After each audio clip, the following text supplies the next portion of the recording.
அனைவருக்கும் வணக்கம். நம்ம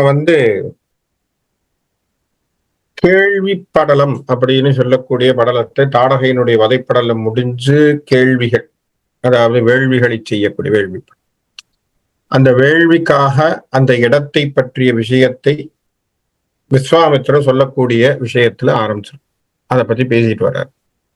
அவர் சொல்லும் பொழுது என்ன சொல்றார்? இங்கே திருமால் இருந்து தபம் செய்த ஒரு இடம். சில வருடங்கள் கேட்டு நாம் சோர்ந்து போய் ஓடி போய் விடுவோமோ என்ற ஒரு அதனால் சந்தேகம் அப்படி ஒரு திருமால் அந்த இடத்துல இருந்து தபம் செய்த ஒரு இடம். அப்படி ஒரு இடம். அங்கே ஒரு முறை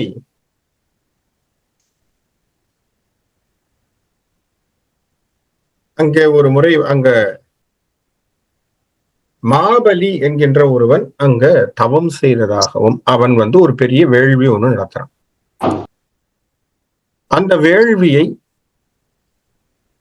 வேள்வியை செய்தால் அவனுக்கு என்ன கிடைக்கும் அப்படின்னா, பல உலகங்கள், 3 உலகங்களையும் ஆளக்கூடிய ஒரு வல்லமை கிடைத்தது. ஆகவே அதை தடுக்கணும் அப்படிங்கிறதுக்காக கஷ்யபனுடைய மகனாக, அதிதி கஷ்யபனுக்கு மகனாக, அதாவது இந்திரனுக்கு பின்னால் பிறந்தவனாக, தம்பியாக இந்த திருமால் அவதாரம் செய்கிறார். திருமாலினுடைய 5வது அவதாரமாக சொல்லப்படுகின்ற வாமன அவதாரம். இந்த வாமன அவதாரமாக அவர் எடுத்து அங்க வர்றார். அதுக்கு அருமையாக கம்பர் சொல்லக்கூடிய ஒரு வரிகள், காலம் நுனித்து உணர் காஷ்யபன் என்னும் வால் அறிவுக்கு அதிதிக்கு ஒரு மகனாய் நீல நிறத்து நெடுந்தகை ஓர் ஆல் அமர் வித்தின் அருங்குரல் ஆனான். இந்த இடத்தை பத்தி போன வாரம் பார்த்தோம். என்ன சொல்ல வந்தோம் அப்படின்னு சொன்னா, ஒரு ஆல மரமானது ஒரு விதைக்குள்ள ஒழிஞ்சிரும். நீங்க பாத்தீங்கன்னா சாதாரணமா ஒரு ஆல மரத்தை விதைக்குள்ள பாத்திர முடியாது. விதைய பார்த்தா சின்னதா தான் இருக்கும். ஆனா விதைய போட்ட உடனே ஆலமரம் வளர ஆரம்பித்தால் வளர்ச்சின்னு பாத்தீங்கன்னா, ஆலமரம் அடர்த்தியாக சுற்றுப்புறமாக நல்ல ஒரு பெரிய இடத்தை எடுத்துக்கொண்டு வளரக்கூடியதாக இருக்கும் இந்த ஆலமரம். ஆனா பார்க்க விதை சின்னதா தான் இருக்கும் இல்லையா?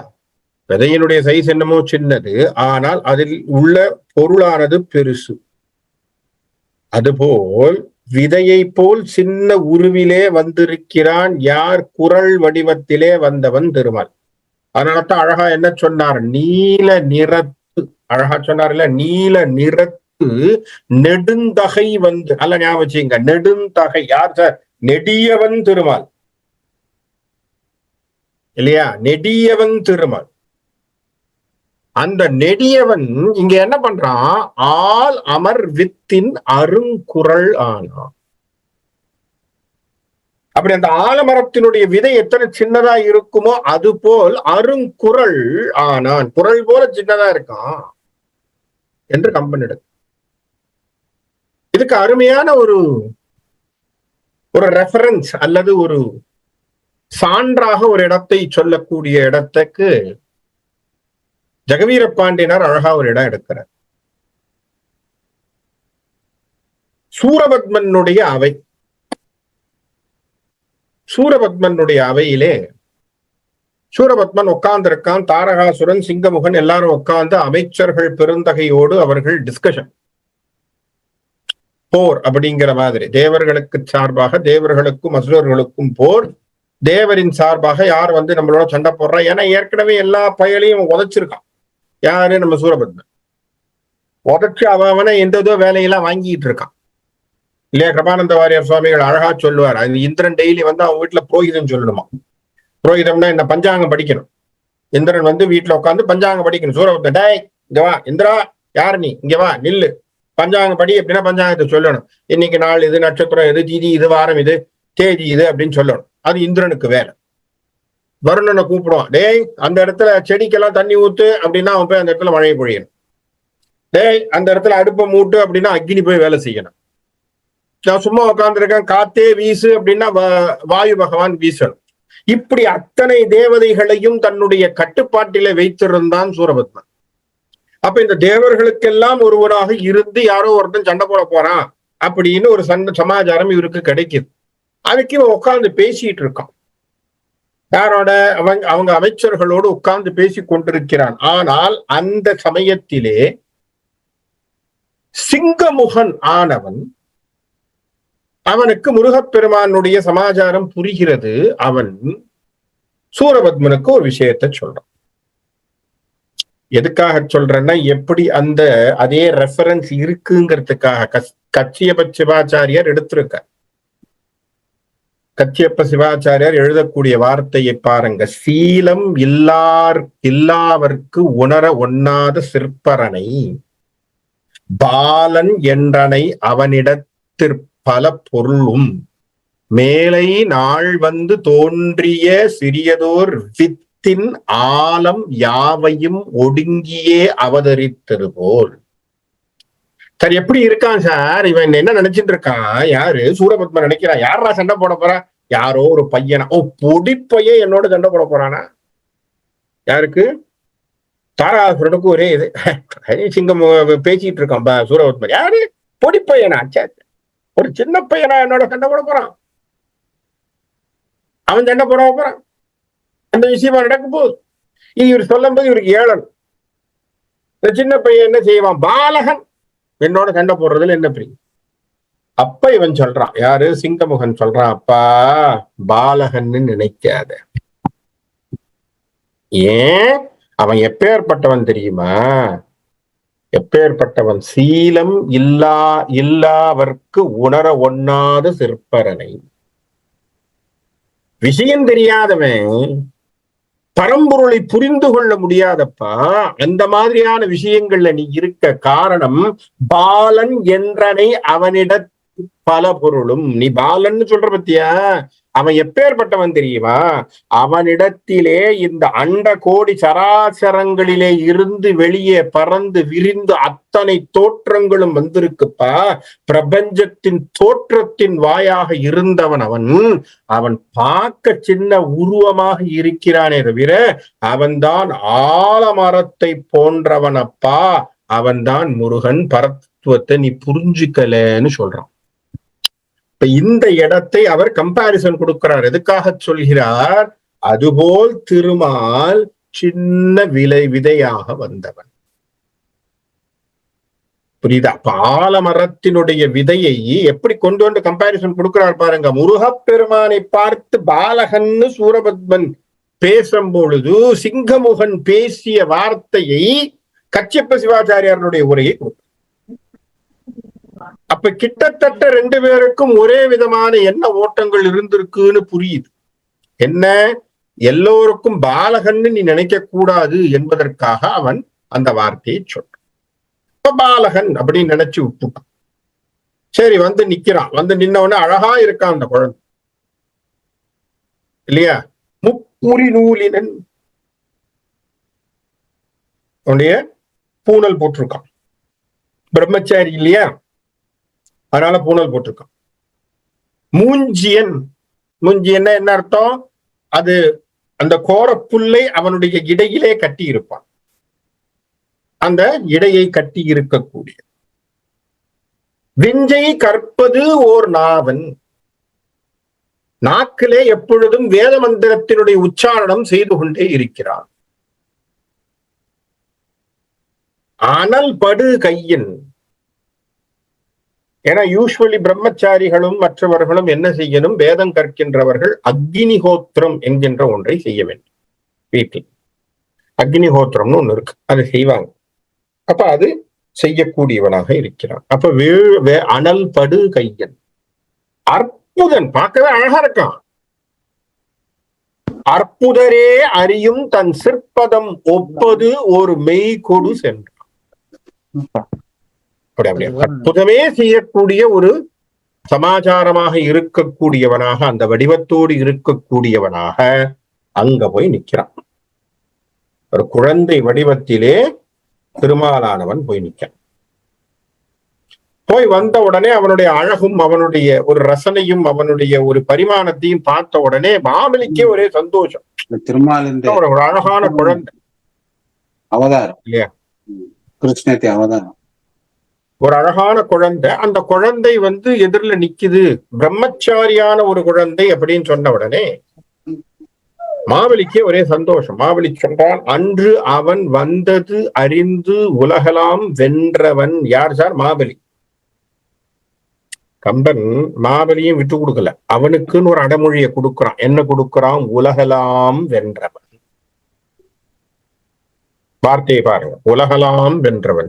அவன் மாவலி அசுரே மோசமானவனாக இருந்தாலும் அவனுடைய குணத்தையும் அவனுடைய பண்பையும் அவனுடைய கீர்த்தியையும் கம்பன் விட்டு கொடுக்காமல் பேசுகிறான் என்பது இங்கே சான்று. அப்போ கம்பன் நடுநிலையாக இருந்து காப்பியத்தை படித்திருக்கிறான்ங்கிறது புரியுது. அப்ப என்ன சொல்றான்?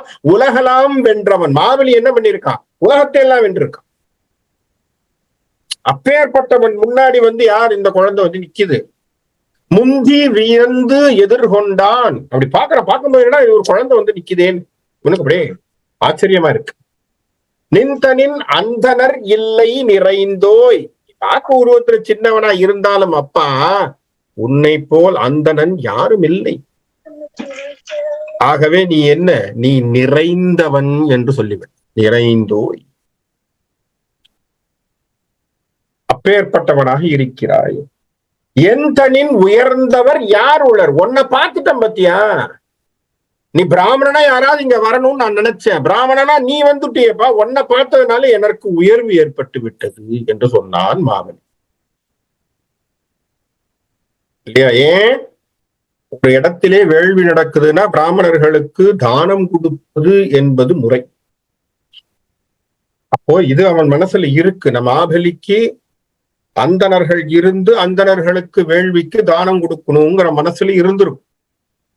அந்த இடத்திலே மாபலியினுடைய இடத்திலே வாமனனாக அங்கு திருவால் உள்ள நுழையும் பொழுது குழந்தை ரூபத்துல பார்த்த உடனே அதுவும் முப்புரி நூலை போற்றுக்கொண்டு ஒரு குழந்தையா வந்த உடனே இவருக்கு ஒரே சந்தோஷம். வாப்பா வாப்பா, உனக்குத்தான், உன்னை போல அந்தணன் கிடையாது. ஆண் தகை அவ்வுரை கூற அறிந்தோன் வேண்டினர் வேட்கையின் மேற்பட வீசி. அருமையான பதம். என்ன பதம் அப்படின்னா, கேட்கறதுல கொடுக்கிறவனுக்கு கேட்கின்ற வஸ்துவை விட குறைச்சலாக கொடுப்பது என்பது எப்பொழுதுமே உலகத்திலே நடக்கக்கூடிய ஒன்று. இப்ப 10 ரூபா கேட்டோம்னா 8 ரூபா கொடுப்பாங்க. பேங்க்ல கூட அப்படித்தான். நீங்க லோனுன்னு அப்ளை பண்ணீங்கன்னா நீங்க கேட்ட அமௌண்ட்டை கொடுக்க மாட்டான், நீங்க கேட்ட அமௌண்ட்டுக்கு கம்மியா தான் கொடுப்பான். பேங்கே அப்படித்தான். சார் நான் லோனா இருக்கு, வீட்டுக்கு லோன் போட்டிருக்கேன் சார், ஏதாவது பண்ணணும் அப்படின்னா என்ன பண்ணுவான்? அதுல பாதி தான் கொடுப்பான், அதுல 80% கொடுப்பான். அவ்வளவுதான் சார் கொடுக்க முடியும் அப்படின்னு அதுக்கு ஒரு விளக்கத்தை கொடுத்து ஒரு ரேஷியோ எல்லாம் போட்டு நமக்கு கண்ணுக்கும் தெரியாது காதுக்கும் தெரியாது எதுவும் புரியாது ஏதோ போட்டு குழப்பி விட்டுவான். அவ்வளவுதான் சார் வரும், உங்களுக்கு இவ்வளவுதான் சார் ஏற்பாடும், உங்களுக்கு இவ்வளவுதான் சார் யூ ஆர் எலிஜிபிள் அப்படின்றான். அப்ப நீ கேட்கறத விட அவன் கொடுப்பது குறைவாகத்தான் இருக்கிறது. என்ன காரணம் அப்படின்னா, ஈகை அப்படிங்கிற குணம் கேட்கிறவனை விட கொடுக்கிறவனுக்கு இருக்கு. பாத்தீங்களா? அந்த கொடுக்கிறவனுடைய மனோநிலையை பொறுத்து இருக்கிறது ஈகை, இல்லையா? கொடுக்கிறவனுடைய மனோநிலையை பொறுத்து இருக்கு. இப்ப நான் கொடுக்கணும்னு நினைக்கிறேன், நீங்க கேட்ட அமௌண்ட்டை கொடுக்கணும்னு நினைக்கிறேன், ஆனா சில சமயம் அந்த மாதிரி பண்ண மாட்டான். 10 ரூபான்னு கேட்டா 5 ரூபா எடுத்து கொடுப்பான் மனசு. ஏயா தான தர்மம் பண்ணணும்னு நினைப்பான் சார். கோயிலுக்கு போய் தட்டுல 10 ரூபா போடணும்னு நினைக்கிறவன் கையை விடுவான், விட்டா 2 அஞ்சுல 1 அஞ்சு மட்டும் உருவும். 10 ரூபா கொடுக்கணும்னு மனசுல நினைச்சு எடுக்கும் போது 5 ரூபான்னு எடுத்து அதை 5 ரூபாயும் போட்டுற மாட்டான். பக்கத்துல சில்லறை இருக்கான்னு தேடி 1 ரூபா போடுவாமான்னு நினைச்சு 25 காசு போட்டு வெளில போடும். இது மனசு. நம்ம இல்லைன்னு சொல்ல முடியாது, மறுக்கவே முடியாது. இதுதான் மனம், இதுதான் ஈகை குணம்ங்கிறான். ஈகை குணத்துல என்ன அர்த்தம்? கொடுக்கும் பொழுது கொடுக்கிறதுக்கு எண்ணம் வருவது இல்லை. இந்த இடத்துல மாவலிக்கு ஒரு அடைமொழியை தருகிறான் கம்பன். என்ன அழகாக சொன்னான்? வேண்டினர் வேட்கையை மேற்பட வீசின்ட்டான். சார் நீ கேட்கறதுக்கு மேலே அதிகமா கொடுத்துட்டான். நீ 100ன்னு கேட்டா 10,000 கொடுப்பான். எப்படி இருந்திருக்கான் பாரு. தானத்தினுடைய பெருமையை தெரிந்தவனாக இருந்திருக்கிறான். வேண்டினர் வேட்கையின் மேற்பட வீச்சு. சொன்னது யாரு? எல்லாம் ஞாபகம் வச்சுக்கணும். சொன்னது திருமால் வாமனனாக. அதுதான் மாபலிக்கு சிறப்பு. நீங்க அதெல்லாம் யோசிக்கணும். சொன்னது யாரு? மாபலியின் எதிரிலே நின்று வாமரனாய் இருக்கக்கூடிய திருமால் பேசுறார். என்னன்னு சொல்றார்? வேண்டினர் வேட்கையின் மேற்பட வீசி. இந்த சில பதங்கள் எல்லாம் நம்ம என்ன பண்ணணும் தெரியுமா? கம்பராமாயணத்துல சில லைன் எல்லாம் எழுதி வச்சுக்கணும். இந்த மாதிரி பதங்களை நம்ம திரும்ப திரும்ப பார்க்க முடியாது இல்லையா? நான் முன்னால சொன்னேன் பாருங்க, ஆளின் வித்தின் அருங்குரலாய் நின்றான். அதெல்லாம் நீங்க இந்த நோட் பண்ண வேண்டிய பதங்கள். ஏன்னா இந்த மாதிரியான யூசேஜ் நம்ம சொல்லக்கூடிய சென்டென்ஸ் யூசேஜ் நம்ம எங்கேயும் பார்க்க முடியாது. அது கம்பனுக்கே உகர்ந்த ஒரு வார்த்தை. கம்பனுக்கே வந்திருக்கக்கூடிய என்ன சொல்லக்கூடிய அந்த சொல்லாடலில் விழக்கூடிய சொற்கள் அவனுக்கு. அதுபோல இங்க ஒரு பதம் போட்டான், வேண்டினர் வேட்கையின் மேற்பட வீசி நீண்ட கையாய். வார்த்தை பாருங்க, அடுத்த வார்த்தை நீண்ட கையாய். கொடுத்து நீண்டுகிட்டே இருக்கான் அவன் கை. இப்ப தர்மத்துல என்ன அழகை கொடுக்குறான் பாருங்க, என்ன டெப்த் எழுதியிருக்கான் பாருங்க. இனி நின்னுளை வந்தோர் மாண்டவர் அல்லார் மாண்பு இலார் என்ற. சார், உன்னை நாடி வந்தவன் நல்லா ஜெயிச்சுட்டான், வாழ்ந்துட்டான். உன்கிட்ட வராதவன் அல்லல் பட்டு அவதி உருவான். ஆகவே உன்னை தேடி வந்திருக்கிறேன் என்று மாவலி இடத்திலே நிற்கிறான் வாமனன். அப்படி சொன்ன உடனே மாவலிக்கும் உச்சி குளிர்ந்த மாதிரிதான் இருக்கும். வந்தவன் சும்மா இல்லாம புகழ்வாக சொன்னான்னா அதை நீ கேட்கறதுக்கு மேலேயே கொடுக்கறவன் இதெல்லாம் பேசினானே எப்படி இருக்கும்? இவனுக்கு உச்சி குளிர்ந்த மாதிரி ஆயிப்போச்சு. ஏற்கனவே அவன் கொடுக்குற ஆளு, இவன் வேற ஒண்ணும் சொன்னா எப்படி இருக்கும்? ஆஹா தம்பி, உனக்கு என்ன வேணும் கேட்கற மாதிரிதான் வந்தது. சிந்தை உவந்து எதிர் என் செய். நான் என்னப்பா செய்யணும் சொல்லு, என்ன செய்யணும் அப்படின்னு கேட்கான். இப்ப அந்தணன் அவன் சொல்றான் வாமனன் இடத்திலே. வாமனன் சொல்றான், ஒண்ணும் இல்லை, எனக்கு தவம் செய்யணும், கண்வேள்விகள் எல்லாம் செஞ்சுக்கணும். உன்னுடைய இடத்துல எனக்கு ஒரு 3 அடி மண் கொடு, நான் என் காலால் அளந்து கொள்கிறேன். இதுதான் அதுல கண்டிஷனு, என் காலால் அளந்து கொள்கிறேன். இதுதான் அதுல கண்டிஷன். அதுலதான் சூட்சமே இருக்கு. இது புரியல. அவன் என்ன செஞ்சுட்டான் மாவலி, ஐயோ பாவமே, குட்டி பையன், குட்டி குழந்தை, அதனுடைய கால் இவ்வளவு திருண்டாதானே இருக்க போகுது, என்ன அடியை வைக்க போறான், இவன் அடியில என்னத்தை அழுக்க போறான், நான் வேணா ஒரு மெஷர்மெண்ட்டை வச்சு கொடுக்குறேன்ப்பா. இல்ல, என் காலால் அளந்து கொள்கிறேன். இதுதான் அவருடைய கண்டிஷன். 3 அடி மண் அருள் உண்டேல் வெண்ணிரளாய் இது வேண்டும். இவ்வளவுதான் சார் எனக்கு வேணும். என்ன வேணும்? 3 அடி மண். அதாவது தானங்கள்ல நிலத்தை தானம் தருவது ஒரு வகை, சரியா? சொர்ண தானம் செய்வது ஒரு வகை, மாடுகளை தானம் செய்யறது ஒரு வகை. இதெல்லாம் அந்தணர்களுக்கு உகந்த கொடுக்கிறது. சொர்ணதானம், பசுமாடுகள் கோதானம்னு சொல்றது, நிலத்தை தானம் பண்றது பூதானம்னு சொல்றது, அப்புறம் வித்யாதானம்னு சொல்றது, இப்ப கல்வி புஸ்தகங்கள் ஏடுகள் இவைகளை கொடுப்பது, அப்புறம் வஸ்திரதானம்னு சொல்றது ஆடைகளை தருவது. புரியுதுங்களா? இது எல்லாமே தானங்களிலே அந்தணர்களுக்கு கொடுப்பதிலே சிறந்த. தசரதனே புத்திரகாமேஷ்டியாக முடிஞ்ச பிறகு அத்தனை பேருக்கும் அவ்வளவு மாடுகள் அவ்வளவு தானங்களை செய்தான். அவனுக்கு புத்திரகாமேஷ்டியாக முடிஞ்ச பிறகு அவ்வளவு மாடுகள் அத்தனை பேருக்கும், அந்த வந்திருந்த ரிஷிகள் முனிகளுக்கு அத்தனை பேருக்கு அள்ளி அள்ளி கொடுத்துருக்கான். தானம் கொடுப்பது என்பது சிறைந்தது. அதுல இவர் கேட்கிறார். அதுலயும் அந்தரனான ரூபத்திலே மாவலி இடத்திலே வாமனன் கேட்கக்கூடியது என்ன? 3 அடி மண். இப்ப வேண்டான்னு சொல்ல போறானே அவன் மாவலி. பெரிய சாம்ராஜ்யத்துக்கே இடத்துல சக்கரவர்த்திவன், மாபலி சக்கரவர்த்தி. நல்லா ஞாபகம் வச்சுக்கோங்க, அவன் பேர் என்ன? மாபலி சக்கரவர்த்தி. தசரதனுக்கு சக்கரவர்த்தின்னு பேரு, அதுபோல் மாபலிக்கு சக்கரவர்த்தின்னு பேர். சக்கரவர்த்தினா என்ன? பல ராஜ்யங்களை ஆண்டவன், பெரியவன் அர்த்தம். அவன் ராஜ்யம், கிங்டம் இஸ் பிக். அப்ப அவன் இடத்துல இவன் கேட்கும் பொழுது, இது என்னப்பா எடுத்துக்கோ, தந்தேன் என்றான். இப்ப யார் வந்தான் பக்கத்துல? அவனுடைய மந்திரி ஒருத்தன் இருக்கான், ராஜகுரு.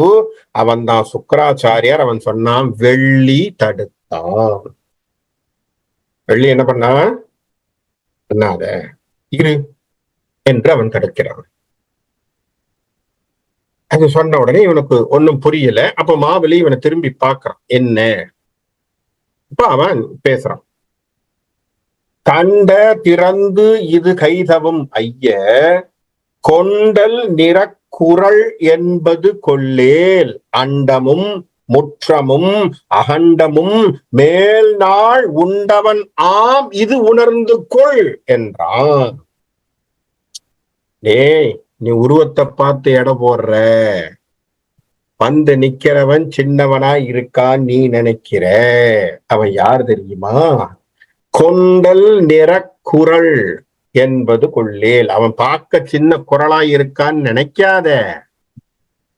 மேக நிறத்திலே ஒரு உருவத்தை உடலமைப்பை கொண்டவனாக இருக்கிறான் என்று நினைத்து சின்ன பையன் நினைக்காத. யார் அவன்? அண்டமும் முற்றமும் அகண்டமும் மேல் நாள். நீ பார்க்கிறிய இந்த உலகம், இந்த பிரபஞ்சம், இந்த பூமி, இந்த பேரண்டங்கள், இதெல்லாம் முன்பே ஒரு காலத்தில் படைத்தவனப்பா. உண்டவனாம்,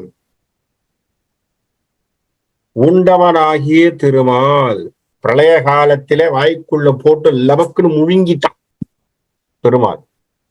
இன்னொரு வகை உண்டவனாம் அப்படிங்கிற இடத்திலே நீங்கள் கிருஷ்ணாவதாரத்தையும் சொல்லலாம். மண்ணை வாயிலே போட்டு யசோதைக்கு அண்டத்தை காட்டியவன் அவன். வாய்க்குள்ள மண்ணை தூக்கி வாயில போட்டான். யசோதை வந்து கேட்டா, அவர் போய் சொல்லிட்டாரு. ஓடி போய் பலராமன், அம்மா அவன் மண்ணை சாப்பிட்டுட்டான் அப்படின்னுட்டு. தம்பி மண்ணை சாப்பிட்டானா? ஏன்னா நீ பார்த்துட்டு இருந்தியான்னு குடுகுடுன்னு ஓடி வந்து யசோதை சொல்றா, வாயை காட்டு வாயை காட்டு வாயை காட்டு வாயை தரங்கிறான். இவர் திறக்க மாட்டேன்னார், வாயை மூடின்னு இருந்தார். தெர வாயை காட்டு வாயை காட்டுன்னு திறந்தான். திறந்த உடனே யசோதை தலையெல்லாம் சுற்றி கீழே விழுந்தாள். பார்த்தது அண்ட சராச்சரத்தையும் தன்னையும் அதற்குள் பார்த்தாள்.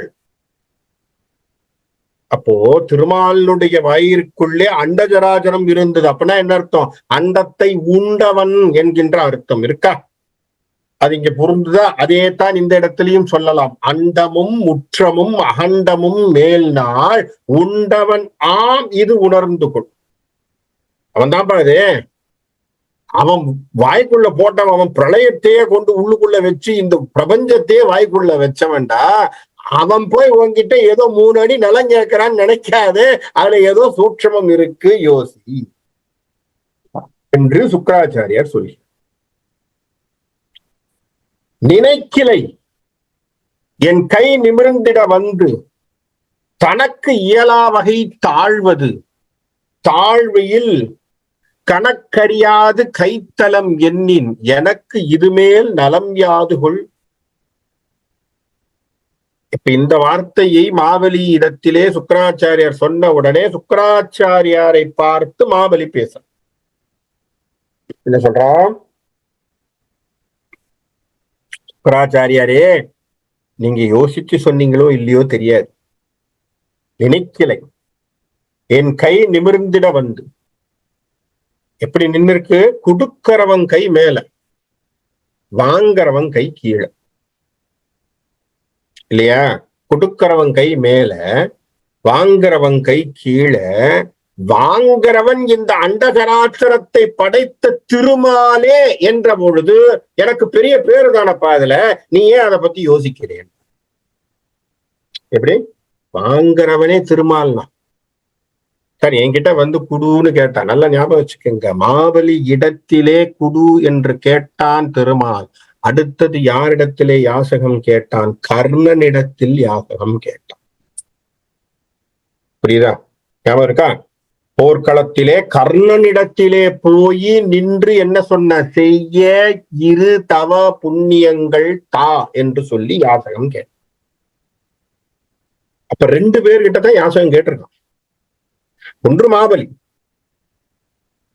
ஏன் இவர்களை நீங்கள் வேற இடத்திலையும் செய்ய முடியாது? அவங்க புண்ணியத்தை சேர்த்து நீங்க வாங்கினீங்கன்னா தான் முடியும். ஏன்னா மாவலி அவ்வளவு புண்ணியமும் செஞ்சிருக்கான், இல்லேன்னு இல்லை. அதனாலதான் சக்கரவர்த்தியா இருக்கு.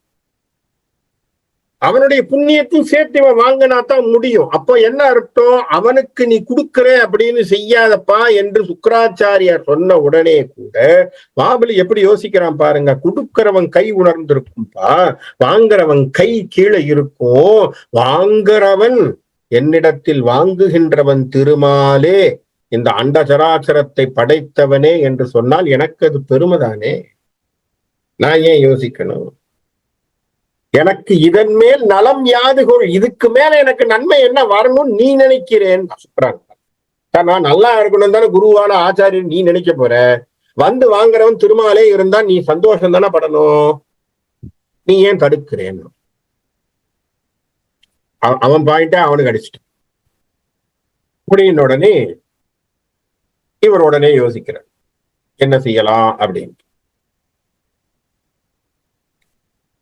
துண்ணியவர் துண்ணலர் என்பது சொல்லார், முன்னிய நல்நெறி நூலவர் முன்வந்து உன்னிய தானம் உயர்ந்தவர் கொள்க எண்ணினின் இவர் துணை யாவர் உயர்ந்தார். துண்ணியவர் துண்ணினர் துண்ணலர் என்பது சொல்லார். சரியா? நல்ல நெறியிலே இருக்கக்கூடியவர்கள், நூலறிவு நிறைக்கக்கூடிய பெரியவர்கள், அவர்கள் நெருங்கி நெருங்காதவர்கள் என்று வேறுபாடை பார்க்க மாட்டார்கள். துண்ணினர் துண்ணலார், நெருங்கியவர்கள் நெருங்காதவர்கள், வேண்டுவர்கள் வேண்டாதவர்கள், பார்ஷியாலிட்டி கிடையாது. யாரு? படிச்சவனுக்கு பார்ஷியாலிட்டி கிடையாது. நல்ல ஒரு பாயிண்ட் வருதா? இது கம்பராமாயணம் கொடுக்கக்கூடிய ஒரு தர்மத்தின் குறிப்பு. என்ன அர்த்தம்? படிச்சவன், அறிவு கொண்டவன், நல்ல நூல்களை கற்றவன், பெரியோர்கள் இடத்திலே விஷயத்தை கற்றவன் எப்படி இருக்கணும் சார்? பார்ஷியாலிட்டி இருக்கக்கூடாது. கரெக்டா? என்ன கருத்து பாருங்க, கம்பன் எவ்வளவு அழகான கருத்தை கொடுக்கிறான் பாருங்க. இது இப்படித்தான் இருக்கா? இன்னைக்கு படிச்சவங்க கிட்டதான் நிறைய குணமே கெட்ட குணமே இருக்கு.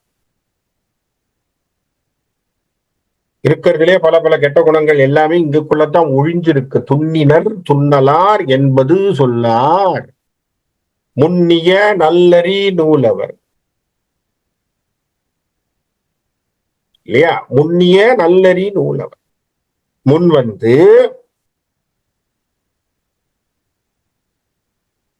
உண்ணிய தானம் உயர்ந்தவர் கொள்க.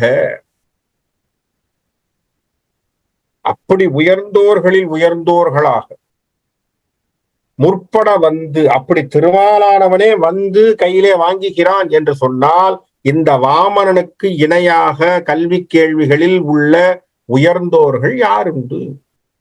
கொடுக்கிறது நல்லதுதானேன்ட்டான். ஆகவே வேண்டுதல் வேண்டாமை பற்றி நான் யோசிக்கல. எனக்கு இவன் நல்லவன் கெட்டவங்கிற யோசனை கிடையாது. வாங்குறவன் திருமாலா இல்ல தேவர்களா இல்ல அசுரர்களான்னு நான் யோசிக்கல. என்னை பொறுத்தவரையும் நான் தானம் செய்வது என்கின்ற தீர்மானத்திலே இருக்கிறேன். வாங்குகின்றவன் வாமனாக இருந்தாலும் கல்வி கேள்விகளில் சிறந்தவன் தானே, வாங்கிட்டு போகட்டும் என்று சொன்னான். இன்னொரு அழகான ஒரு வார்த்தையை ஒரு அடி அடிக்கிறான். அப்பவும் தடுத்துட்டு இருக்கான். என்னன்னா நடுவுல சுக்கிரன் கொடுக்காத கொடுக்காத கொடுக்காதன்னு தடுக்கிறான். அதுக்கு இன்னொரு வார்த்தையை போட்டான் பாருங்க, அருமையான வார்த்தைகள். இந்த வார்த்தைகள் எல்லாம் நம்ம கம்பராமாயணத்தை தவிர வேற எந்த வார்த்தையிலும் யோசிக்க முடியாது. என்ன சொல்றான் பாருங்க, வெள்ளியை ஆதல் விளம்பினை. என்ன வார்த்தை? வெள்ளியை ஆதல் விளம்பினை. என்ன காரணம் சார்? அவன் பேரே வெள்ளின்னு பேர். வெள்ளினா என்ன? சுக்கராச்சாரியார்னு பேர். சுக்கராச்சாரியருக்கு பேர் என்ன? வெள்ளி. சரியா? அதே பதத்தை கம்பன் வேற விதமாக சொல்கிறான். வெள்ளியை ஆதல் விளம்பினை. வெள்ளினா என்ன சார்? வெள்ளினா வெளுத்திருப்பதுன்னு பேரு. வெளுத்திருப்பதுன்னா என்ன அர்த்தம்? ஒன்னும் தெரியாத முட்டாளாக இருக்கிறாயேன்னு அர்த்தம். எப்படி சொல்றான் பாருங்க, அடுத்த வார்த்தை அது. அதுல இன்னொரு முக்கியமான வார்த்தை, வெள்ளை அறிவுடையதனால். வெள்ளை அறிவு அப்படின்னா என்ன அர்த்தம்? வெண்மை அப்படின்ற இந்த இடத்துல என்ன சொல்ல வருகிறான்? உள்ளுக்குள்ள எதுவுமே இல்லை, வெரி இக்னோரன்ட்னு சொல்லிட்டான். முடிஞ்சு போச்சு, உனக்கு விஷயம் புரியல. வெள்ளியை ஆதல் விளம்பினை. ஏன்னா நீ வெள்ளி, உன் பேரே வெள்ளின்னு பேரு. நீ சுக்கராச்சாரியன், ஆனா உன் பேரு வெள்ளி. ஆகவே நீ என்ன பண்ணிட்ட? இப்படி பேசிட்ட. மேலோர் வள்ளியர் ஆகில் வழங்குவது அல்லால் எள்ளுவ என் சில இன் உயிரினோர் கொள்ளுதல் தீது கொடுப்பது நன்றால். சார், எடுக்கிறது தப்பு, வாங்கிக்கிறது தப்பு, கொடுக்கிறது தப்பே கிடையாது. அதுதான் நானும்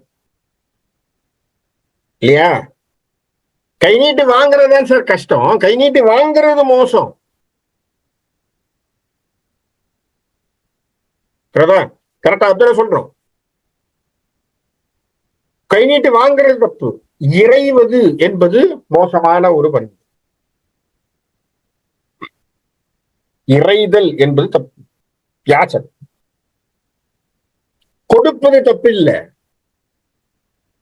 அதனால தானே அபிராமி பட்டர் என்ன சொன்னார், என்ன கொண்டு போய் அம்மா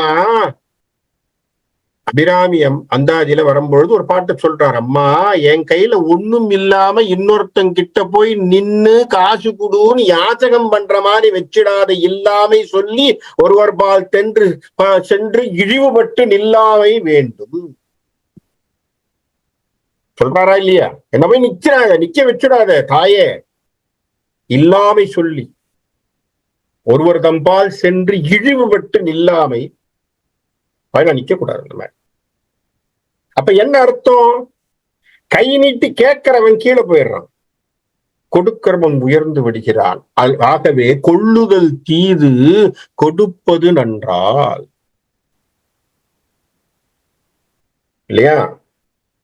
ஆகவே நான் கொடுக்கறதால நான் உயர்ந்துதான் இருக்க போறேன், நீ ஏன் தடுக்கிறேன்னுட்டான். நான் கொடுக்கறதால நான் உயர்ந்துதான் இருக்க போறேன், நீ ஏன் தடுக்கிற? நீ ஏன் தடுக்கிற தெரியுமா? உனக்கு உள்ளுக்குள்ள விஷயம் புரியல. ஏன்னா நீ வெள்ளியை ஆதல் விளம்பினை. குருவை சொல்லும் போது கூட குருவே சட்டையரிக்கா பேசியிருக்கான் பாருங்க. இதெல்லாம் பெரிய விஷயம். மாபலி குருதான், குருவினுடைய பேரையே அவன் என்ன சொல்லிட்டான், சர்க்காஸ்டிக்கா அடிச்சான். என்ன சொல்லிட்டா, நீ வெள்ளி, அதனால உனக்கு புரியல. அப்படின்னா என்ன அர்த்தம்? உள்ள ஒண்ணும் முக்கியல, நீ வெள்ளைக்கார மாதிரி மனசுக்குள்ள ஒரு இக்னோரண்டா உட்காந்துருக்க, எதுவும் புரியல உனக்கு. அதனால கொடுக்கக்கூடிய மனதோடு நான் இருக்கேன், அவர் வாங்குறார். ஆகவே நான் இப்பவும் நான் என்ன பண்றேன், நான் ஒரு சிறந்த இடத்துலதான் போய் இருக்கேன். ரெண்டாவது, அதுக்கு முன்னாடி என்ன சொல்லிட்டான், வாங்குறவன் திருமால், எனக்கு சந்தோஷம். அதே போல் வாங்குறவன் யார்? அறிவில் சிறந்தவன் அந்தணன், கல்வி வேள்விகளிலே சிறந்தவன், வேதம் கற்கின்றவன், அவனுக்கு கொடுக்கிறேன், தப்பே கிடையாது. எவ்வளவு அடிக்கிறான் பாருங்க காரணத்தை. அப்ப அவன் தடுத்துட்டு இருக்கான். இப்ப அப்பவும் கேட்கல. சுக்கராச்சாரியாரை பொறுத்தவரையில் இந்த தானம் நடக்கக்கூடாதுங்கிறதுக்கு 1008 விஷயங்களை திரும்ப திரும்ப முட்டுக்கட்டையா போட்டுட்டு இருக்காரு. இல்ல நான் சொல்றது கேளு. ஏன்னா எப்படியா இருந்தாலும் இவருடைய கருத்தை அவர் திணிக்கத்தானே பார்ப்பேன். ஆகவே அவர் திரும்ப திரும்ப சொல்றார். அப்பவும் விடாமல் சொல்றான் மாபலி, மாய்ந்தவர் அல்லார், மாயாது ஏந்திய கைகொடு இறந்தவர் எந்தாய் வீந்தவர் என்பவர், வீந்தவரேனும் ஈந்தவர் அல்லாது இருந்தவர் யாரும். இல்லையா? மாய்ந்தவர் அல்லார், மாயாது ஏந்திய கைகொடு இறந்த. சரியா? முன்னாடி போய் யார் சார் எப்படின்னா, வாழ்க்கையிலே கை நீட்டி யாசகம் வாங்குகின்றவர்களை நாம் எப்பொழுதுமே என்ன சொல்றோம், அவர்களுடைய நிலை குறைந்ததாக நினைக்கின்றோம். என்ன காரணம்? அவர்கள் யாசகம் பெற்றதினாலே அவர்களுடைய நிலை குறைகின்றது. இப்ப இந்த இடத்துல அந்த ஒரு சமாச்சாரத்தை பேசுகின்றான். இன்னொரு வகையிலும் யோசிக்கிறேன் சார். ஒருத்தன் என்கிட்ட இல்லேன்னு வந்து கேட்கிறான், சரியா? அப்படியே வச்சுப்பான். அவன் போய் கேட்கறதுங்கிறது தப்பு, சரி வச்சுப்பான். அவனுக்கும் முடியாம வந்து கேட்டிருக்கான்னு வச்சுப்பான், சரியா? அவன் வந்து கேட்கிறான். கேட்டவனுக்கு கொடுப்பது என்பது குணம்தானே. அவனை நம்ம நகையாடாமல், அவனிடத்துல கொடுக்க கூடாதுன்னு நம்ம ஆராய்ச்சி எல்லாம் பண்ணாம, அவன் வந்து கேட்டவன் எவனோ அவனுக்கு நான் கொடுப்பது என்பது நலமான ஒரு குணம் இல்லையா? ஆகவே என் தந்தைக்கு ஒப்பானவனே இந்த உலகத்திலே புகழுக்கு நம்மை நாடி வந்தவர்களுக்கு ஈந்தவரே பெரிய புகழை உடையவர்களாக இருக்கிறார்கள். இந்த உலகத்துல யாருக்கு பெரிய புகழ்? ஈந்தவர்களுக்கு. ஈந்தவர்கள், இந்த உலகத்திலே தானம் செய்தவர்கள் பெரிய புகழை அடைகிறார், பெரும் புகழை அடைகிறார்கள். தானம் செஞ்சவர்களை நம்ம எல்லாருக்குமே தெரியும். கடையேழு வள்ளல்களை இன்னைக்கும் பேசுறோம், லிஸ்ட் வச்சு சொல்றோம். பாரி, ஓரி, காரி, ஆய், அதியமான் என்று சொல்லி அவர்களை எல்லாம் ஒரு லிஸ்ட போட்டு பேசுகிறோம். கடையேழு வள்ளல்கள். ஏன் வள்ளல்களை பேசுறோம்? கொடுத்திருக்கான், கொடைத்தன்மை இருந்ததினாலே அவன் கொடுத்தவன் வள்ளலாக. ராஜராஜ சோழனையும் பேசுறோம், காரணம் அவனுக்கும் வள்ளல் தன்மை இருந்ததினால். இல்லையா? எல்லாம் யோசிச்சு பாருங்க. சரித்திரம் கொடைத்தன்மை உடையவர்களை என்றைக்குமே மறக்காது. அது குணம். கர்ணன் எப்படி இருந்தாலும் கர்ணனுடைய குடை குணத்தை எல்லோருமே மதிச்சிருக்காங்க, எல்லாருக்குமே தெரியும். அவனுடைய குணங்கள் அப்படி இப்படி வேற இடங்கள்ல மாறி இருந்தாலும் கூட கர்ணனுடைய குடைத்தன்மையை யாரும் குறைச்சு மதிப்பிடல. அதனாலதான் பரமாத்மாவாகிய கிருஷ்ணரே போய் அவனிடத்திலே யாசகம் கேட்டு அவனிடத்துல தர்மத்தை எல்லாம் வாங்கிட்டு வந்துட்டான், அந்த புண்ணியத்தை வாங்கினான். அப்போ இங்க என்ன அர்த்தம்? கொடுக்கின்றவன் உயர்ந்தவனாக நிற்கிறான். தம்மை நாடி வந்தோர்க்கு ஈந்தவரே எப்பொழுதும் புகழுடம்போடு வாழ்கிறார்கள். ஆகவே என் தந்தைக்கு ஒப்பானவனே, இதை நீங்க புரிஞ்சுக்கணும். இதுல நீங்க தடுக்கிறதுக்கு ஒண்ணும் இல்லை. சரியா? அதுக்கு அடுத்ததும் இன்னொரு வார்த்தையை சொல்றார். அடுப்பவரும் பழி செய்ஞரும் அல்லார், கொடுப்பவர் முன்பு கொடேல் என்று நின்று தடுப்பவரே பகை. எப்படி சொன்னார் பாருங்க, அழகான வார்த்தை போட்டான் பாருங்க. என்ன வார்த்தையை போடுறான் சார்? கொடுக்கிறவனுக்கு முன்னாடி ஒருத்த வந்து தடுக்கிறானே, அவன் தான் இருக்கிறதுல மோசமானவன். யாரு? நான் கொடுக்கறதுன்னு தீர்மானம் பண்ணிட்டேன், வாங்குறதுக்கு வாமனன் நிக்கிறான், நடுவுல சுக்கராச்சாரியார் தடுக்கிறார். இதுக்கு குருவுக்கு சொல்ற போது சொல்றான், கொடுப்பவர் முன்பு கொடேல் என நின்று தடுப்பவரே பகை. யார் பகை? இங்கே கொடுக்காதேன்னு சொல்றவன் தான் பகைவன். தம்மையும் அன்னார் கெடுப்பவர் அன்னது ஒரு கேடு இல்லை. சரியா? இதை தவிர வேறு எந்த கேடும் கிடையாதுன்னு இப்ப குருவுக்கே சொல்றான். யாரு? மாவலி சொல்றான், நீ தடுக்காத, தடுக்கிறதுனால இதை விட கேடு ஒண்ணும் கிடையாது. நான் தானம் செய்யறதுன்னு தீர்மானம் பண்ணிட்டேன், அவன் வாங்குறதுன்னு தீர்மானம் பண்ணிட்டான். எங்க ரெண்டு பேருக்கும் டிரான்சாக்சன் பரிவர்த்தனை நடக்க போகுது. நீ என்ன பண்ண? கொடுக்காதேன்னு உள்ள வந்து பூர்ற. நீ பூர்றதுனால நீ என்ன பண்ணிட்ட? இப்போ இந்த விஷயத்திற்கு நீதான் பகையாக நிற்கிறாய். ஆகவே நீதான் கேடை தேடிக்கொள்கிறாய். இல்லையா? இதை நீ எப்பொழுதுமே தெரிந்து கொள். ஆகவே எது செய்யக்கூடும், எதை செய்யக்கூடாது? உன்னால முடியலன்னா மத்தவங்க கொடுக்கறத கெடுக்காது. இல்லையா? நம்ம சொல்றோம் இல்லையா, நல்லது செய்தனல் ஆற்றினல் ஆயினும் அல்லது செய்தல் ஓம்பும் இன்பம். சார் எப்பவுமே நம்மளால நல்லது செய்ய முடியாது சார், செய்ய முடியாது. செய்யக்கூடிய சுச்சுவேஷன் வந்தாதான் செய்ய முடியும், செய்யக்கூடிய சூழ்நிலைகள் வந்தா செய்யலாம். செய்ய முடியல, என்ன சார் செய்யலாம்? நல்லது செய்தினல் ஆற்றினல் ஆயினும், உன்னால செய்ய முடியலன்னா அல்லது செய்தல் ஓம்புமின், மற்றவனுக்கு கெடுதல் செய்யாம இருந்துட்டான். கரெக்டா? உன்னால நல்லது செய்ய முடியலையா, மற்றவனுக்கு கெடுதலாவது செய்யாதரா, ஒதுங்கி நில்ல. ஒண்ணு செய்ய முடியலன்னு ஒதுங்கி நில்ல, மற்றவனுக்கு கெடுக்காத. இப்ப கெடுதல் யார் செய்யறா? சுக்கிரன் செய்யறான். தானம் நடக்க போகுது, தானத்துக்கு கொடுக்கணும்னு அவன் வந்துட்டான், அவன் வாங்க வர்றான், இவன் கொடுக்கணும்னு தீர்மானம் பண்ணிட்டான். கெடுப்பதாக இங்கே சுக்கிரன் செய்கிறான். இந்த இடத்துல தான் இவருக்கு சுக்கிரனை எதிர்த்து மாவலி இத்தனை விஷயங்களை பேசுகின்றான். அப்போ இந்த இடத்துல கம்பன் சொல்லக்கூடிய பெரிய உயர்வு ஏன் சார் இவ்வளவு பாட்டை எழுதிட்டு வர்றார் அப்படின்னா, ஈகையினுடைய சிறப்பை பற்றி எவ்வளவு விஷயங்களை பேசுகின்றான் கம்பன். மாபலியின் வாயிலாக குருவுக்கே சொல்வதாக ஈகையினுடைய சிறப்பை பற்றி பேசுகிறான். புரிஞ்சுக்கணும். அப்ப ஈகை என்பது பெரிய குணம், பெரிய குணம். அந்த குணம் மனசுல வரணும், வர்றதே பெருசு இல்லையா? நம்மளால தானம் பண்ண முடியலனா கூட நல்லது செய்யணும்னு நினை. 4 பேர் நல்லா இருக்கட்டும், எல்லாருக்கும் நல்லது கிடைக்கட்டும் நினைக்கலாமே. அதனாலதான் நம்ம பிரேயரை கூட நம்ம என்ன செய்யறோம்? லோகா சமஸ்தா சுகினோ பவந்து தான் சொல்றோம். நான் மட்டும் நல்லா இருக்கணும்னு சொல்லப்படாது. எவனோ ஒருத்தன் சொன்னா பக்கத்து வீட்டுக்காரன் கண்டா இவனுக்கு எரிச்சல், பக்கத்து வீட்டுக்காரனை கண்டா எரிச்சல். பக்கத்து வீட்டுக்காரன் பேரு கோதண்டன். அவன் பசுமாடு நிறைய வச்சுட்டு இருக்கான், இவனுக்கு கிடையாது. அவன் நிறைய பால் கிடைக்குது, அவன் உனக்கு வளம் நிறைய இருக்கு, அவனை கண்டா இவனுக்கு எரிச்சல். இவன் போய் வேண்டின்டானா என்னன்னா, லோகா சமஸ்தா சுகினோ பவந்து கோதண்டராமன் பசு நீங்களாகன்னு. லோகா சமஸ்தா சுகினோ பவந்து கோதண்டராமன் பசு நீங்களாக. ஏன்னா இவனுக்கு வைத்தறிச்சல், அவன் கையில வச்சுட்டு இருக்கான். அப்படியா பண்றது? இது கெடுதல், இது கிடையாது. ஏன்னா நம்மளுடைய சம்பிரதாயத்துல நம்ம பண்ணும் பொழுதே என்ன சொல்றோம்? இந்த உலகம் அப்படித்தானே சொல்றோம், அப்படித்தானே நம்ம சைவ நெறிக்கு பாடுகின்ற பாட்டை அப்படித்தானே பாடுறோம்.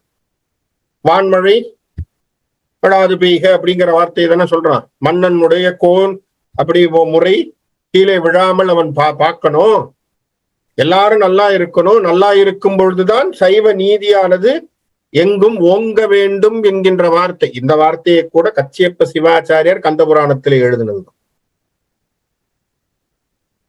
கச்சியப்ப சிவாச்சாரியார் கந்தபுராணத்தில் எழுதின பிரேயர் அது. அதைத்தான் நம்ம சொல்றோம். அப்ப என்ன காரணம்? இந்த உலகத்திலே கெடுதல் அப்படிங்கிறது என்னன்னா, கொடுக்கிறவனை போய் தடுக்கிறது தான் பெரிய கெடுதல். அதைத்தான் இங்க வேண்டாங்க, இதை நீ செய்யாது. ஏன்னா நீ குரு, நீயே பண்ணனா அது தப்பு. சொல்லி கொடுக்குற குருவே செய்யலாமா அந்த மாதிரி தப்ப? இல்லையா? ஆகவே இது வேண்டாம் என்று சொல்லி அவனை தடுக்கிறான். அப்போ உனக்கு என்ன தெரியுது அப்படின்னா, அடுத்த பாட்டுல என்ன சொல்றான்? உள் தரு வெம்பகை ஆவது உலோபம். இந்த வார்த்தை உலோபத்தை பத்தி ஏற்கனவே நம்ம படிச்சோம். உலோபத்தை பத்தி தாடகையினுடைய குணத்திலே உலோபி என்று சொல்லக்கூடிய இடத்தை சொன்னார். அப்படின்னா பொறாமை உடையவனா? உலோபம்னா பொறாமை, பொறாமை குணத்தை கொண்டவனாக. அந்த பொறாமை பகையாக மாறிவிடும். அந்த பகை குணத்தோடு இருக்கிறதுனால நீ என்ன பண்ற? எல்லாத்தையும் வேண்டாம் விட்டிடல் என்று விளக்கினர் தாமே. ஆனா நீ என்ன செய்யற? இது பண்ணாத நீ தடுத்துட்டு இருக்க. ஆகவே இது சரியா வராது. எடுத்து ஒருவருக்கு ஈவதனின் முன்னம் தடுப்பது நினக்கு அழகிதோ தகவியில் வெள்ளி. கொடுப்பது விளக்கு கொடியோய் உனது சுற்றம் உடுப்பதுவும் உண்பதுவும் இன்றி விடுகின்றாய். எடுப்பது ஒருவருக்கு ஒருவர் ஈவதனின் முன்னம். சார், நான் ஒருத்தன் எடுத்து கொடுக்கறதுக்கு முன்னாடி, நான் ஈகைக்கு கொண்டு போய் கொடுப்பதற்கு முன்னாடி நீ என்ன சொல்ற? தடுப்பது நினக்கு அழகா? சரியா? உனக்கு அழகானதா? தகவியில் வெள்ளி. எப்பேற்பட்டவன் நீ? நீ நல்ல நெறியோடு இருக்கக்கூடியவன், பெருந்தன்மையாக இருக்கக்கூடியவன். நான் நினைச்சனேப்பா சுக்கராச்சாரியானே, கொடுப்பது விளக்கு கொடியோய் உனது சுற்றம் உடுப்பதும் உண்பதும் இன்றி விடுகின்றாய். இது வள்ளுவர் பெருந்தகையினுடைய ஒரு குறள். சரியா? அதிகாரம் 17 அழுக்காராமை என்று சொல்லக்கூடிய குறள் 126 வரக்கூடிய பாட்டு. கொடுப்பது அழுக்கறுப்பான் சுற்றம் உடுப்பதுவும் உண்பதுவும் இன்றி கெடும். ஒருத்தன் தானம் பண்றான் சார், தானம் பண்றவனை பார்த்து பொறாமப்படுறான். பாத்தீங்களா? பொறாமப்பட்டு அதை ஏதோ தடுக்கணும் எல்லாம் பண்றான் பாருங்க. அவனுக்கு என்னவா இருக்கும்னு வள்ளுவ பெருந்தகை சொல்றார். சுற்றம் அவனும் அவனை சார்ந்தவர்களும் உடுப்பதுவும் துணி உண்பதுவும் சாப்பாடு இன்றி கெட்டு போயிடுவான். அந்த வார்த்தையை, இந்த திருக்குறளினுடைய பதிவை கம்பன் இங்கே பதிவு செய்கிறான். இப்ப கம்பன் திருக்குறளை எந்த அளவுக்கு ரசிச்சிருக்கான்னு தெரியுது. இல்லையா? திருக்குறளினுடைய ரசிப்பு அவனுக்குள்ளே எவ்வளவோ இருந்திருக்குன்னு தெரியுது. இது வந்து குறள் 166வது குறள், அதிகாரம் 17 அதுல வருது. அப்ப என்ன அர்த்தம்? இதுல என்ன சொல்ல வரார்? அதாவது பிறருக்கு உதவியாக கொடுக்கப்படும் பொருளை கண்டு பொறாமைப்படுகின்ற அவனுடைய சுற்றமும் உடையும் உணவும் தானாக கெட்டுவிடும். யாரும் வந்து தடுக்கணும், யாரும் வந்து கெடுக்கணும்னு அவசியம் இல்லை. ஆகவே நீ இதை உண்ணாதே என்று சொல்லிவிடுகிறார். இவ்வளவு சொன்ன பிறகு சுக்கராச்சாரியர் இதுக்கு மேல அங்க போய் தடுக்க போறாரா? முடிஞ்சு போச்சு. அப்ப சுக்கராச்சாரியர் நினைச்சுட்டார், சரி உன் விதியை நான் ஒன்றும் தடுக்க முடியாது, நீயே அனுபவிச்சுக்கோ என்று சொல்லி சுக்கராச்சாரியார் அவனை விட்டுட்டார். முடிய இம்மொழி எல்லாம் மொழிந்து இதெல்லாம் பேசி முடிச்சாச்சு. முடிஞ்சவனே சுக்கராச்சாரியர் சரி சரி என்று சொன்னான். கொடியன் என்று உரைத்த சொல் ஒன்றும் கொண்டிலன். இந்த கொடுக்காரா அப்படின்னு நான் சொன்ன ஒரு வார்த்தையும் காதலியே ஏத்துக்கல. அடி ஒரு மூன்றும் நீ அளந்து கொள்க என. இப்ப என்ன பண்ணிட்டான் மாபலி, வாவனனை பார்த்து என்ன பண்ணுப்பா, அப்பா இந்த நீ வேணும்னா 3 அடி அளந்துக்க அப்படின்னு கை கொடுத்துட்டாரு. என நெடியவன் கூறிய கை நீரில் நீட்டினான். அப்ப என்ன பண்றான்?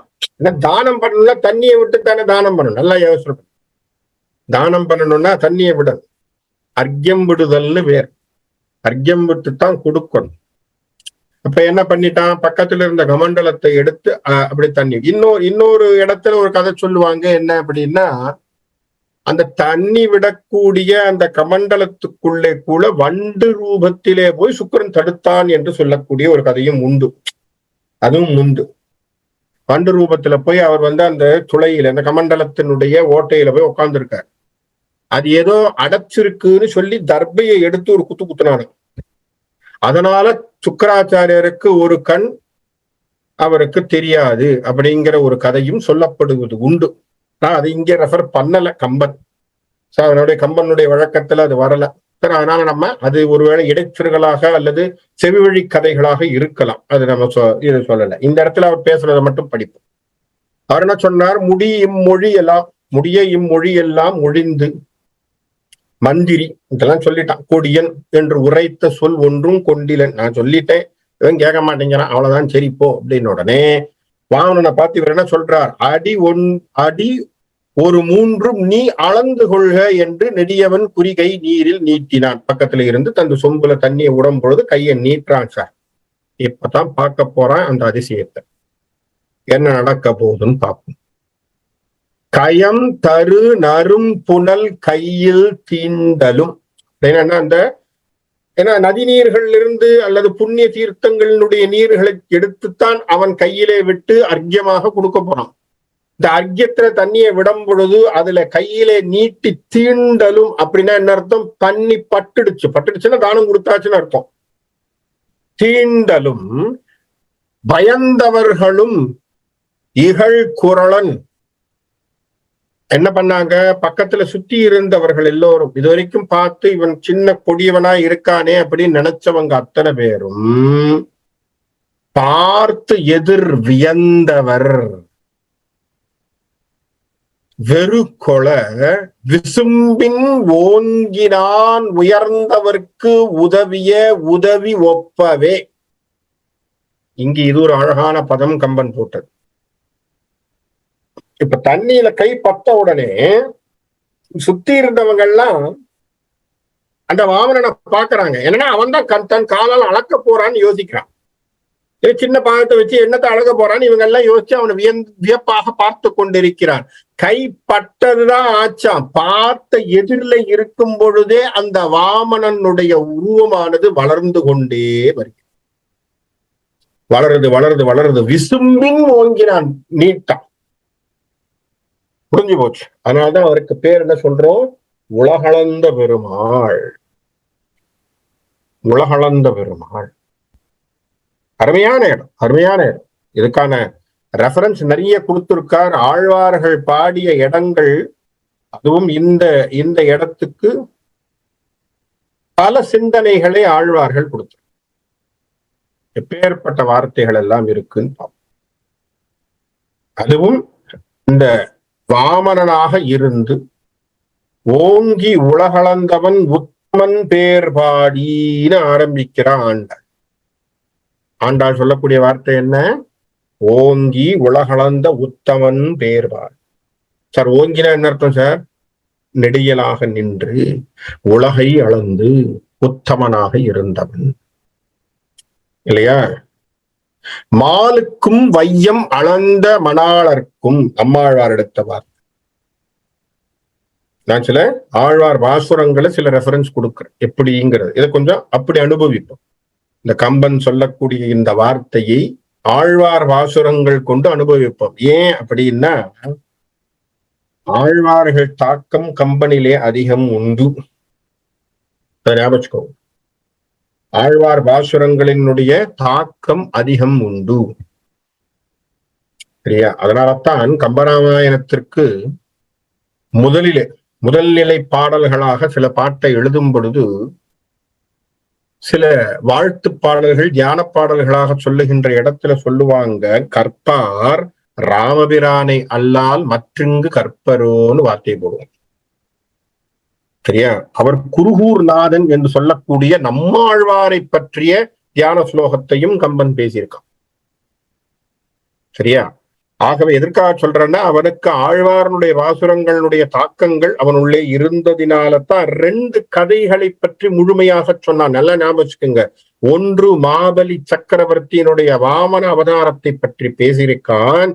இன்னொரு கதை எங்க தெரியுமா? வால்மீகியிலே இல்லாத ஒரு இடைச்சறுகளாக இருக்கக்கூடிய ஒரு கதை, நரசிம்ம அவதாரத்தை விபீஷணன் வாயிலாக ராவணேஸ்வரனுக்கு சொல்லுவதாக வைத்திருப்பார்.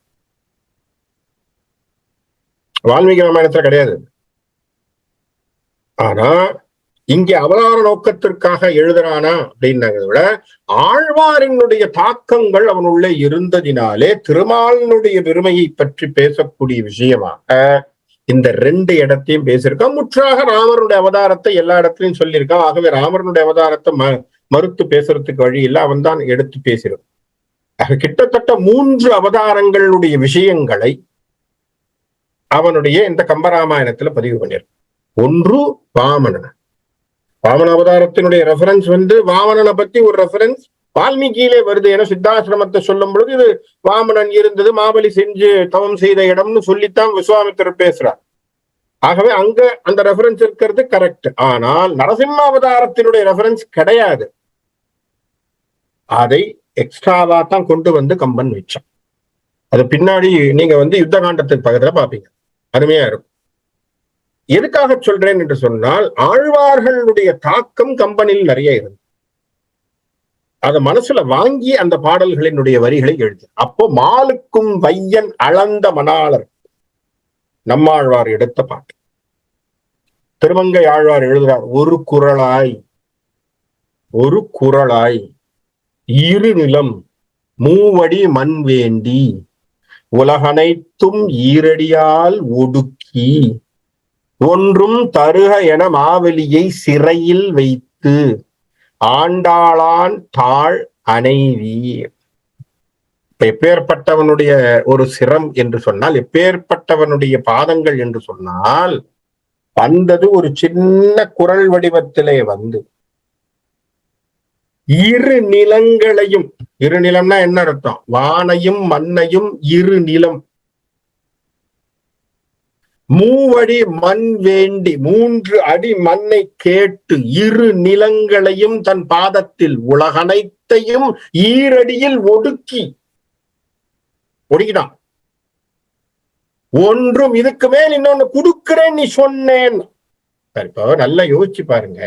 இதுல ஒரு லாஜிக் கொஸ்டின் ஒண்ணு வரும். என்ன அப்படின்னா, பூமியை ஒரு பாதத்தில் அளந்தான், கரெக்டா? பூமி முழுக்க ஒரு பாதத்தில் அளந்தான், வானத்தை ஒரு பாதத்தில் அளந்தான். மாபலி எங்க நிக்கிறான்? மாபலி எங்க நின்று தானம் பண்றான்? பூமியில் தான் நின்று தானம் பண்றான். அப்ப பூமியில் ஒரு பாதம் வச்சிருக்கான மாபலியும் அதுக்குள்ள அடங்கித்தானே இருக்கணும். இருந்தும் ஏன் 3வது அடி வேண்டும் என வைத்து அவனை தள்ளினான் என்று சொன்னால் அவனை பாதாள லோகத்திற்குள்ளே சக்கரவர்த்தியாக மாற்ற வேண்டும் என்பது அவனுடைய ஐயம். ஏன்னா மாபலிய பாதாளத்தினுடைய ஒரு சக்கரவர்த்தியாக அவனுக்கு ஒரு பேரை கொடுக்க போகிறான். அதுக்குத்தான் 3வது அடி நான் எங்க வைக்கணும்னு கேட்கணும். இல்லைன்னா இவர் நினைச்சிருந்தாருன்னா ஒரே சமாச்சாரத்துல எல்லாத்தையும் அழித்து இருக்கலாமா இல்லையா? ஆனால் இவர் அதை செய்யல. அப்ப என்ன செய்யறான்? 3 அடி ஒன்றும் தருக என மாவலியை சிறையில் வைத்தான். இப்ப எங்க கொண்டு போய் சிறையில வச்சானா? பாதாள உலகத்திலே வைத்திருக்கிறான். ஆனா சிறை அல்ல, அவனுக்கு அந்த உலகத்தினுடைய அரசாட்சியை தந்து, அந்த உலகத்தின் அரசாட்சியை தந்து அந்த மாபலி அரசாட்சியினுடைய அரசாங்கத்தினுடைய வாயற்காவலனாக திருமால் இன்னும் இருக்கிறார் என்ற ஐதீகம் இருக்கு. சரியா? இந்த மாபலியினுடைய இந்த பாதாள லோகத்தினுடைய வாயற்காவலனாக திருமால் இருக்கார். அப்ப என்ன அர்த்தம்? இது ஒரு பெரிய பேர் அவனுக்கு என்ன கொடுத்திருக்கார்? கிடைத்திருக்கிற பெரிய பேரை அவனுக்கு கொடுத்திருக்கார். அதே போல பெரியாழ்வார் சொல்றார், சிறியன் என்று என் இளஞ்சிங்கத்தை இகழேல். அவன சின்ன பையன் நீ நினைக்காத, என்னுடைய இளஞ்சிங்கம் அவன். கண்டாய் சிறுமையின் வார்த்தையை மாவலியிடம் சென்று கேள். யார்கிட்ட தெரியுமா கேட்கணும்? நீ சின்ன பையனுடைய வேலை என்னங்கிறது தெரிஞ்சுக்கணும்னா மாவலி கிட்ட போய் கேட்டுப்பாரு. அவனுக்கு தெரியும் சிறியவன்னா யாருன்னு அவன் சொல்லுவான் இல்லையா? சிலருக்கு தானே சில ரெஃபரன்ஸ் தெரியும். மாவலி தான் அனுபவப்பட்டிருக்கான். அவன்கிட்ட போய் ஏன்பா சின்ன பையன் வேலையெல்லாம் அப்படின்னா, சின்ன பையன் நினைக்காதப்பா, அவன் பெரிய ஆளு, அவன் பெருசா நின்னானா பெரிய விஷயம் என்று சொல்லக்கூடியவனாக இருப்பான் என்று சொல்லி பெரியாழ்வார் பேசுகிறார். திருமிசை ஆழ்வார் சொல்றார், தாளால் உலகம் அளந்த அசையவே கொல் வாளா கிடந்தருளும் வாய்த்திரவாய் நீள் ஓதம் வந்தலைக்கும் மாமயிலை மாவலிக்கேனியான் ஐந்தலைவாய் நாகத்தன்மை. அழகான விஷயங்கள் ஆழ்வார்கள் அனுபவித்த ஒரு திருமாலை, ஆழ்வார்கள் அனுபவித்த திருமாலை நமக்கு கண்முன்னே காட்டிக் கொண்டிருக்கிறார் திருக்கம்பன். இதுல இன்னொரு ரெஃபரன்ஸும் கொடுக்கிறார், அழகான ரெஃபரன்ஸ். இதெல்லாம் ஜெகவீர பாண்டியனார் கொடுக்கக்கூடிய ரெஃபரன்ஸ். அதனால்தான் இந்த ரெஃபரன்ஸும் சொல்ல சுவையாக இருக்குங்கிறதுக்காக சொல்றேன். இன்னொரு குறளையும் அவர் ரெஃபரன்ஸ் கொடுக்கிறார். 610வது குறளாக சொல்கிறார், மடியில்லா மன்னவன் எய்தும் அடியளந்தான் தா ஆய தல்லாம் பொருங்கு. அப்படின்னா என்ன சார்? சோம்பல் இல்லாமல் ஒரு அரசனானவன் ஆண்டு வருகிறான் என்று சொன்னால் இந்த உலகம் முழுவதையும் ஒருங்கே அடைவான் என்கின்ற குறிப்புக்கு என்ன சொல்றார்? அடியளந்தான். வார்த்தையை பாருங்க, எந்த வார்த்தை யூஸ் பண்றான் வள்ளுவன்? அடியளந்தான் தா ஆயதெல்லாம் ஒருங்கு. 610வது குறள். அப்ப இந்த குறளின் மூலமாக நமக்கு தெரிவது என்ன? வள்ளுவ பெருந்தகையே வாமன அவதாரத்தினுடைய குறிப்பை பேசியிருக்கிறார்.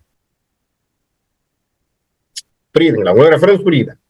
அப்ப இந்த அவதாரத்தினுடைய சமாச்சாரங்கள் கட்டுக்கதை அல்ல என என் வள்ளுவரே சொல்லியிருக்காருன்னா கட்டுக்கதையா இருக்க சான்ஸ் இல்லை. அப்ப இது ஒரு நிகழ்வு.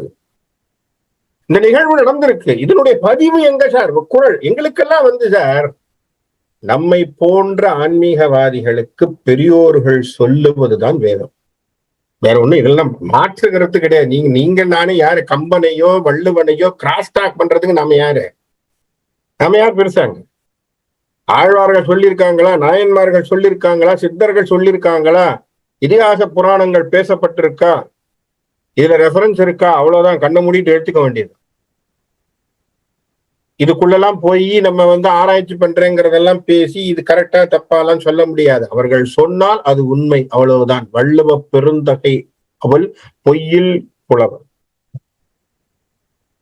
அப்பேற்பட்ட புலவரனுடைய வார்த்தையிலே வந்திருக்கக்கூடிய வார்த்தை. அப்ப என்ன அர்த்தம்? அழகாக சொன்னது என்ன? தாயம் தரு நறு புனல் கையில் கிண்டலும் பயந்தவர்களும் இகழ் குரலன் பார்த்து எதிர் வியந்தவர் வெறு கொள்ள விசும்பின் ஓங்கினான் உயர்ந்தவர்க்கு உதவிய உதவியை ஒப்ப. உயர்ந்தவர்களுக்கு உதவிய உதவி ஒப்பவே. அழகான வார்த்தை பாருங்க. எப்படின்னா, சார் உதவி செய்றீங்க பாத்தீங்களா, நல்லவனுக்கு உதவி செஞ்சா என்ன சார் ஆகும்? கெட்டவனுக்கு உதவி செய்யறது வேற, நல்லவனுக்கு உதவி செய்தால் பலனுக்கு பலன் கூடும் இல்லையா? கரெக்டா? பலனுக்கு பலன் கூடும். Double the effect, double the effect. அது போல உயர்ந்தானாம் இங்கே திருமால். உயர்ந்தவர்களுக்கு உதவிய உதவி ஒப்பவே. அதுல கூட பதத்தை பாருங்க, கம்பன் போட்டிருக்கிற வார்த்தை சிறந்தவனுக்குன்னு போடல, போட்டிருக்கலாம், செய்யுள்ள இடர்பாடு இல்லைங்க.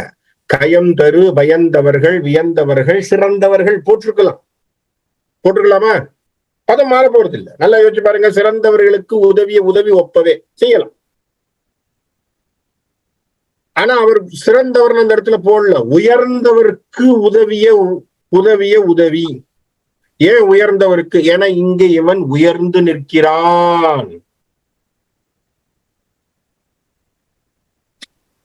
அதுதான் அங்க லிங்க். கம்பன் கொடுக்கக்கூடிய பதத்தை நீங்க இப்படிலாம் ஆராயப்படும். அந்த பாட்டுக்குள்ளேயே போய் பாத்தீங்கன்னா அந்த பாட்டினுடைய பொருள், அந்த பாட்டினுடைய சமாச்சாரம், பாட்டினுடைய கருத்து, பாட்டினுடைய கான்டெக்ஸ்ட் எல்லாமே வார்த்தையை பொருத்தி எழுதியிருப்பான்.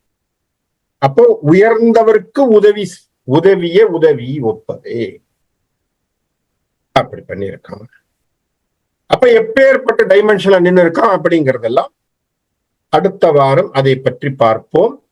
எங்க ஒரு கால வச்சா எங்க இது கம்பனுடைய கூற்றில அவன் சொல்லக்கூடிய வார்த்தைகள் எல்லாம் என்ன அப்படிங்கறதெல்லாம் வருகின்ற செஷன்ல பார்ப்போம். 428வது பாட்டுல இருந்து கம்பராமாயணத்துல பார்ப்போம். பாலகாண்டத்தில் தான் இன்னும் இருக்கும். பாலகாண்டத்திலே கம்பனுடைய தேனை அனுபவித்துக் கொண்டிருக்கிறோம். பருக பருக தவிட்டாத தேனாக கம்பன் இனித்து கொண்டே இருக்கிறான். எத்தனை வார்த்தைகள், எத்தனை சமாச்சாரங்கள், எத்தனை படிச்சாலும் திகட்டாமல் இருக்கக்கூடிய இந்த மாவலி சக்கரவர்த்தியினுடைய கதை யாருக்கும் புதுசு இல்லை, யாருக்கும் புதுசு இல்லை. நமக்கெல்லாம் சின்ன வயசுல இருந்து மனப்பாடமா தெரிஞ்ச கதை. வாமனன் வந்ததும் மாவலியிடத்திலே 3 அடி கேட்டதும் உலகளந்ததும் நமக்கு புதுசு இல்லை. ஆனால் கம்பன் வாயால் கேட்பது அதுதான் புதுமை. இந்த வார்த்தைகளை பார்த்து நம்ம அந்த வார்த்தையை எப்படியெல்லாம் போட்டிருக்கான், எப்படியெல்லாம் அனுபவிச்சிருக்கான் அப்படின்னு பார்க்கும் பொழுது கம்பனோடு சேர்ந்து நாமும் அந்த திருமாலை அனுபவிப்போம் என்று இன்றைக்கு இந்த இடத்துல முடிக்கிறேன்.